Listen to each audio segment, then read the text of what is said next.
D'où peut-être d'ailleurs ce livre et tout ce que vous écrivez dans ce livre. Vous présentez les musulmans comme une force démographique puissante, dynamique, par rapport aux populations non musulmanes, et vous décrivez un phénomène démographique qui serait celui d'un changement de population au profit des nouveaux Européens.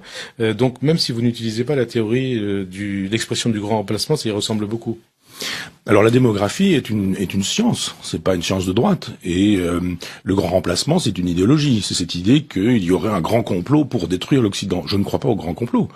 Personne ne dit à nos populations du Sahara, subsaharienne ou du Maghreb de dire traverser la Méditerranée et puis aller envahir l'Europe. C'est ça la théorie. Mais vous faites quand même ce constat. Et puis je vais vous citer. Si les Européens judéo-chrétiens ne font plus d'enfants, les nouveaux Européens arrivés avec l'immigration produite par les guerres occidentales, il faudra en parler d'ailleurs, en provenance de pays massivement détruits par l'Occident, modifie la configuration spirituelle, intellectuelle et religieuse de l'Europe, c'est vous donc qui l'écrivez. Ces peuples sont en grande partie musulmans. On va dire, Michel Onfray, il est islamophobe. Oui, mais si on veut, je veux dire ça, j'ai eu droit à tout. Moi, vous savez, pédophile refoulé, nazi, fasciste, islamophile, islamophobe, j'ai eu droit à tout.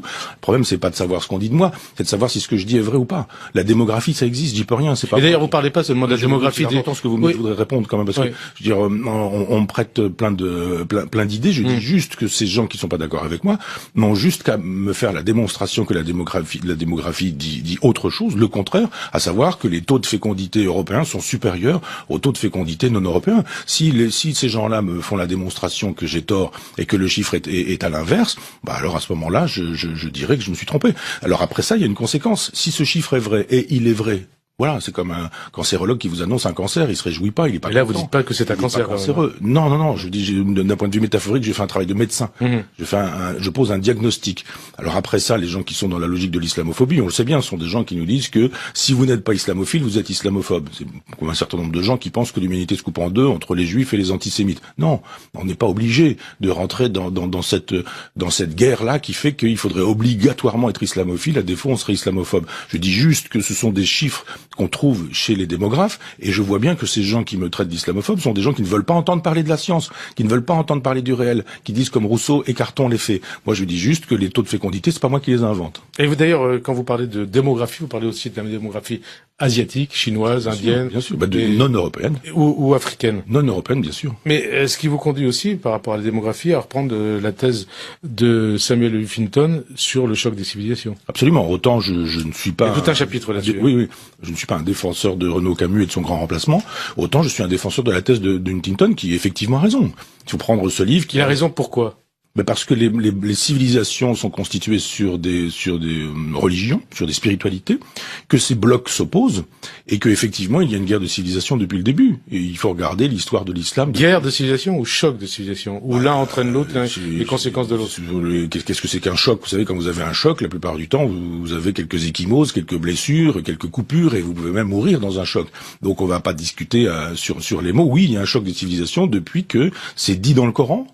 Les islamophobes, ceux qui me traitent d'islamophobe devraient lire le Coran, ça leur permettrait peut-être de dire d'autres choses, mais c'est dit dans le Coran, il s'agit de mener une guerre contre les juifs, de mener une guerre contre les catholiques, de mener une guerre contre les mécréants. C'est inscrit dans le Coran, c'est inscrit dans les hadiths, et c'est inscrit dans la vie du prophète qui a vécu en ce sens. Et depuis le début, il y a choc des civilisations. Huntington n'a pas inventé le choc de civilisation, c'est effectivement Mahomet lui-même qui estime que la civilisation islamique doit s'imposer à la planète entière, c'est avec les armes, puisqu'il est dit même inversé, dit que le paradis est à l'ombre des épées, c'est pas à l'ombre du livre. La guerre. Donc c'est une guerre qui a lieu depuis le 7e siècle après Jésus-Christ, et puis il suffit de connaître un peu l'histoire, mais c'est vrai que c'est pas la mode l'histoire, mais en connaissant l'histoire, on voit bien effectivement que le choc des civilisations, il est ancien.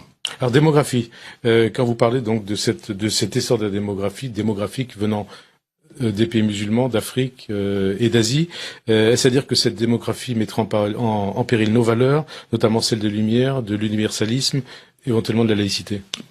C'est fini les Lumières, c'est terminé. Je veux dire, les valeurs de la République ne sont plus préservées. Il n'y a plus de liberté aujourd'hui. Il y a plus Et là, vous parlez de liberté, la France, égalité, fraternité, laïcité, féminisme. La France, c'est fini. C'est fini. Aujourd'hui, on estime que, par exemple, votre question va dans ce sens. Si vous dites la démographie nous dit que, on dit, ben voilà, c'est un islamophobe. Bon, d'accord, voilà, je suis un islamophobe, ça veut dire qu'on ne pense plus de liberté de penser. Il n'y a plus d'égalité aujourd'hui. On est dans l'égalitarisme absolu. Il n'y a plus d'égalité. Il n'y a plus de fraternité. C'est tribu contre tribu. Il n'y a plus de laïcité aujourd'hui, puisqu'on estime effectivement que on doit pouvoir porter des signes extérieurs de religiosité, d'appartenance religieuse. Et puis il n'y a plus de féminisme. Quand on explique qu'effectivement le Coran qui nous dit que les femmes sont inférieures, puisque légalement elles valent deux voix, elles valent il faut deux voix de femmes pour faire une voix d'homme, par exemple, en matière de donc pas d'égalité. Il n'y a pas de féminisme dans cette configuration. Donc toutes ces valeurs s'effondrent et tous ceux qui traitent les gens d'islamophobes sont souvent des gens qui sont liberticides. Alors liberticide, mais il y a aussi dans ce livre de la géopolitique, puisque vous parlez des relations entre l'Occident, l'Afrique et le Moyen-Orient, et vous parlez même dans ce domaine d'une guerre de l'Occident contre l'islam. Libye, Mali, ainsi de suite. Oui. C'est pas moi qui invente la démographie, c'est pas moi non plus qui invente le fait que depuis 1991, les États-Unis ont décidé de guerres qui ont été des guerres que la France a faites, sauf parenthèse de Jacques Chirac et de Villepin. Des guerres contre l'islam, responsable du terrorisme? Évidemment. J'ai pas dit que c'était responsable du terrorisme, je dis simplement que quand l'Occident s'en va faire la loi en Irak, qu'on détruit un régime laïque, en estimant que quand on aura détruit un régime laïque dans lequel les femmes pouvaient apprendre à lire, à écrire, ils pouvaient conduire une voiture, on pouvait travailler, pouvaient être sans voile dans la rue, c'était quand même ça, Saddam Hussein, l'Irak de Saddam Hussein. Si vous allez aujourd'hui en Irak, c'est pas exactement la même chose. Et donc, je dis simplement que depuis 1991 jusqu'à aujourd'hui, en passant par la Libye, en passant par l'Afghanistan, en passant par la Syrie, enfin toutes choses que nous avons laissé se défaire, tout ça a occasionné la mort de 4 millions de musulmans. C'est-à-dire, on peut pas imaginer qu'on fasse des guerres, qu'on accompagne des guerres, qu'on bombarde des populations civiles, qu'on détruise 4 millions de musulmans et qu'on attende de la population musulmane de la planète entière qu'elle nous dise qu'elle nous aime. Donc il n'y a pas de réaction derrière, c'est ça que vous dites? Non, je dis simplement qu'on avait autre chose à faire que de faire les guerres de George Bush, qu'on a autre chose à faire aujourd'hui que d'aller faire la police partout sur la planète et que quand on détruit, par exemple, la Libye, avec un certain nombre, la bénédiction d'un certain nombre d'intellectuels. Mais donc là, vous parlez notamment dans le livre de Bernard-Henri Lévy. Pour lui, mais il y en a d'autres. Je veux dire, on peut reprendre aussi la guerre d'Irak. Par exemple, Pascal Bruckner était pour la guerre d'Irak, et puis maintenant, aujourd'hui, il est contre les conséquences induites par la guerre d'Irak, et il regrette d'avoir pris ses positions sur la guerre d'Irak. Bon, tout ça est fort sympathique, sauf que il aurait fallu s'en apercevoir au départ. C'est-à-dire que si des milliers de gens traversent la Méditerranée pour venir en Europe, c'est pas du tout parce qu'ils aiment l'Europe, c'est juste parce que leur pays est devenu invivable. Leur pays est devenu invivable parce qu'on l'a bombardé. On l'a bombardé parce que des politiques droite et gauche, c'est-à-dire le Parti socialiste et les républicains d'aujourd'hui, ont voulu ces bombardements. Et c'est parce que aussi 90% des intellectuels les ont voulu aussi, ces bombardements. Donc à un moment donné, il faut être cohérent. Il faut dire, je me suis trompé, je suis un peu la cause de ce qui advient. Et s'il y a aujourd'hui effectivement un afflux massif de gens qui viennent partout de ces pays détruits, c'est parce nous en sommes responsables. C'est parce que l'Occident a détruit ces pays et n'a plus rendu ces pays habitables et viables. Alors parmi les intellectuels dont vous parlez dans ce livre, il y a Michel Houellebecq.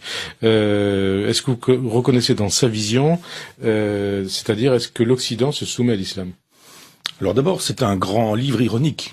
Michel Houellebecq est un ironiste. Et moi, je l'ai découvert avec soumission parce que j'ai dit quelques bêtises sur lui précédemment, parce que j'avais pas mesuré la dimension voltairienne de Houellebecq. Je trouvais qu'il y avait une complaisance à l'endroit du nihilisme, et je trouve qu'il y a une complaisance s'il n'y a pas d'humour. Si effectivement on voit l'humour, on s'aperçoit qu'il y a un grand rictus généralisé chez Houellebecq. Et quand j'ai lu ce livre, qui était vite fait, au bon sens du terme, c'est-à-dire il allait très vite. Moi j'ai tourné les pages, et j'ai fait amende honorable en disant je me suis trompé sur ce qu'il a pu dire, je l'ai dit dans un journal italien. Et vous lui avez dit à lui aussi. Et puis après il a su que j'avais dit ça dans le journal italien, on s'est rencontrés, puis on s'est vus depuis. C'est un grand roman sur la collaboration, c'est pas un grand roman sur l'islam, c'est le grand livre des collabos. C'est-à-dire comment les gens finissent par aller du côté du manche.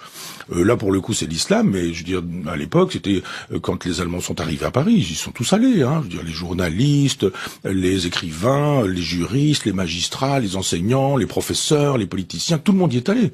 Ils étaient tous... Faites un parallèle entre ce qui se passe aujourd'hui et ce qui se passait dans les années 30-40, oui. Bien sûr. Pétinistes en 40, gaullistes en 45, mitterrandistes en 80. Et aujourd'hui? Souvent les mêmes.